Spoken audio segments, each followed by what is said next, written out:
초수 입장에서는 굉장히 까다롭게 느껴질 수밖에 없습니다. 그래서 저는 를 통해서 엎드려 있는 학생을 지도하는 방법, 학부모의 민원에 대해서 슬기롭게 대응하는 방법, 동료 교사와 협력하는 방법, 이 부분이 저에게 제일 많이 도움이 되었던 것 같아요. 환경교육에 관심이 있는지 요즘 유행하는 4차 산업혁명과 관련된 인공지능 교육이나 이 부분을 여러분들의 답변에 녹아내면 아마 채점관 분들도 깜짝 놀라실 겁니다. 여러분들의 답변에 대한 신뢰도와 몰입도는 굉장히 증가할 겁니다. 당연히 이 부분은 득점으로 연결이 되겠죠.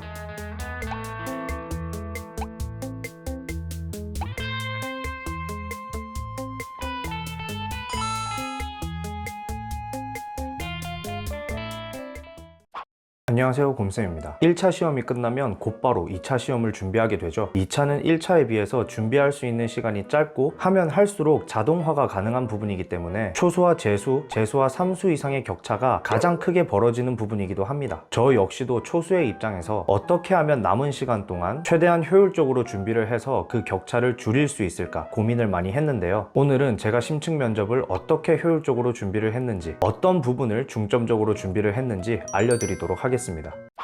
저는 심층 면접을 준비하기 위해서 크게 두 가지 파트로 나눴습니다. 바로 내용과 전달 방식입니다. 그래서 심층 면접을 준비한다는 것은 심층 면접에 대한 내용, 즉 알맹이가 되겠죠. 이 알맹이를 준비하는 것과 그 알맹이를 전달하는 방식, 답변을 전달하는 방식입니다. 이 두 가지를 준비하는 것을 의미합니다. 먼저 첫 번째로 내용 부분입니다. 답변에 들어가는 내용이 풍부하기 위해서는 인풋을 많이 쌓아둬야 돼요. 인풋을 쌓기 위해서는 여러 가지 방법이 있습니다. 책을 읽을 수도 있고, 다큐를 볼 수도 있고, 스터디원과 이야기를 할 수도 있겠죠. 또는 블로그나 여러 자료들을 검색할 수도 있을 것입니다. 저는 사실 책은 거의 읽지 않았습니다. 재미도 없고 시간도 없고 무엇보다 1차 시험이 끝나니까 더 이상 책을 보고 싶지가 않더라고요. 그래서 책에는 손이 잘 가지 않았습니다. 대신 저는 그래서 다큐를 많이 봤습니다. 특히 EBS에 학교 현장이 드러나는 좋은 다큐멘터리들이 많이 있습니다. 정말 존경할 만한 성품을 지니신 선생님들도 많이 계시고, 입이 딱 벌어지는 교육 활동을 펼치시는 선생님들,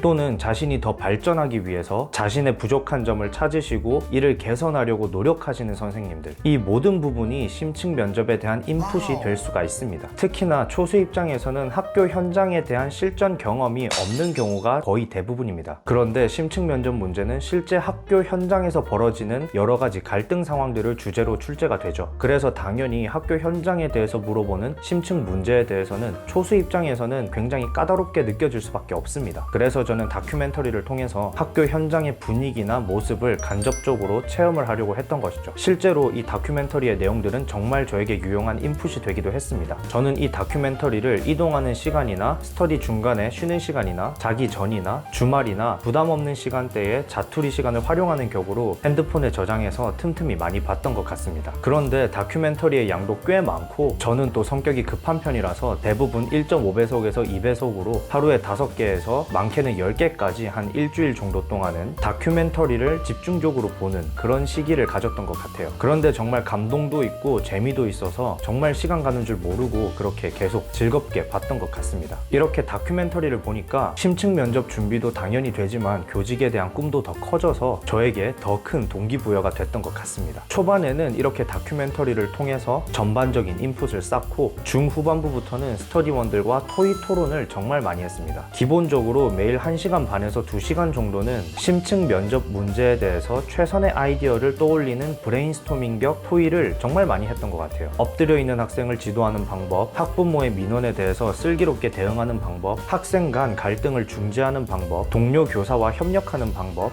이것 말고도 정말 여러 가지 상황이 심층 면접에 등장하잖아요. 각 상황에 대해서 좋은 아이디어를 스터디원들과 공유하는 시간을 많이 가졌던 것이죠. 이 부분이 저에게 제일 많이 도움이 되었던 것 같아요. 왜냐하면 보통 심층 면접에서 한 가지의 방안을 답변하라는 경우는 잘 없습니다. 그래서 심층 면접을 준비를 할 때 한 가지 상황에 대해서 최소한 3개에서 5개 정도는 미리 준비해 놓고 있어야 답변을 잘할 수가 있고 그 부분에서 득점을 할 수가 있을 것입니다. 그런데 한 가지 상황에서 여러 가지 생각을 떠올린다는 것은 혼자 하기에는 정말 힘들어요. 혼자서 여러 가지 아이디어를 떠올리는 것은 분명히 한계가 있기 때문에 스터디원과 머리를 맞대서 좋은 아이디어를 공유를 하고 이 부분들을 정리를 해 두는 것입니다. 이것과 더불어서 제가 틈틈이 했던 것은 블로그나 SNS 탐색입니다. 교육부나 각 지역별 교육청에서는 모두 홍보용 블로그를 운영하고 있습니다. 유튜브도 있고요. 페이스북이나 인스타그램을 운영하는 교육청도 있어요. 저는 좋았던 것 중에 하나가 경기도 교육청 그 인스타그램이 있거든요. 사실 그 교육청 그거 인스타 팔로우 하는 사람들은 수험생밖에 없잖아요. 누가 그거를 팔로우 하겠습니까, 사실. 저는 근데 이거.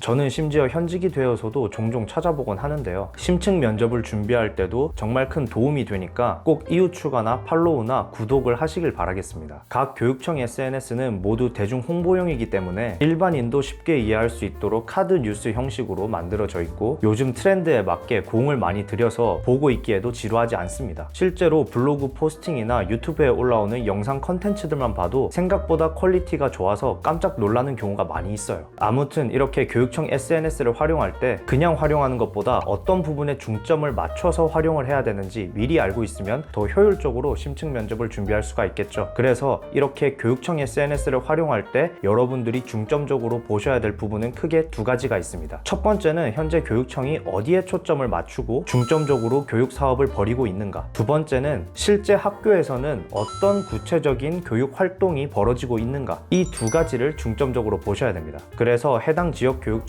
어디에 관심이 있는지, 환경교육에 관심이 있는지, 학교폭력 예방에 관심이 있는지, 사제협력 프로그램에 관심이 있는지, 요즘 유행하는 4차 산업혁명과 관련된 인공지능 교육이나 아니면 창의력을 증진시킬 수 있는 메이커 교육, 뭐 여러 가지가 있겠죠. 그리고 그런 부분들을 학교에서는 어떻게 준비를 하고 어떤 교육 활동을 펼치고 있는지 실제적인 사례에 대한 정보를 모두 교육청 SNS에서 확인할 수가 있습니다. 이 부분을 여러분들의 답변에 녹아내면 아마 채점관 분들도 깜짝 놀라실 겁니다. 채점관 분들은 현재 교육청에서 추진하고 있는 다양한 교육 사업에 굉장히 관심이 많으신 분들입니다. 심지어는 그 사업을 추진하는 담당자가 여러분들의 채점관으로 앉아 계실 수도 있어요. 현직 장학사나 장학관, 교감이나 교장 선생님, 교육 경력이 굉장히 기신 베테랑 부장급 선생님들이 여러분들의 채점관으로 등장하기 때문이죠. 그래서 여러분들의 답변에서 그것과 관련된 키워드가 나가는 순간 여러분들의 답변에 대한 신뢰도와 몰입도는 굉장히 증가할 겁니다. 당연히 이 부분은 득점으로 연결이 되겠죠.